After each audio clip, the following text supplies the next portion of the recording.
আসসালামু আলাইকুম ভিউয়ার্স, দেখেন সেমাই দিয়ে কীভাবে ডেজার্ট তৈরি করতে হয়। সেমাই দিয়ে আমি একটু নারকেল দিয়ে দিলাম, 2টা ডিম ভেঙে দিলাম, স্বাদ মতো চিনি, একটু লবণ দিয়ে ভালো করে মেখে নিলাম।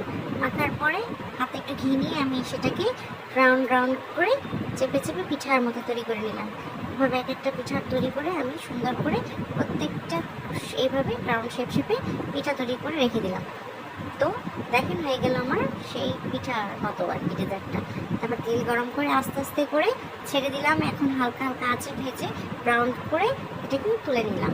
তারপর তৈরি করলাম হচ্ছে এটার জন্য আমি ক্রিম তৈরি করার জন্য আমি চিনি দিলাম, 3 চামচ দিলাম হচ্ছে কাস্টার্ড পাউডার, তারপর দিলাম হচ্ছে কনডেন্স মিল্ক, তারপর দিয়েছি হচ্ছে 1 কাপ লিকুইড দুধ দিয়ে একটু গরম করবো, একেবারে গাঢ় হয়ে গেল যাতে। এভাবে আমি তৈরি করে নিলাম ক্রিমটা। তারপর ডেজার্টের উপরে রেখে দিলাম ক্রিমটা। তারপর এর উপরে শুকনো সেমাই ছিটিয়ে দিলাম আর দিয়ে দিলাম হচ্ছে পেস্তা বাদাম আর কাঠবাদাম গুঁড়ো করে।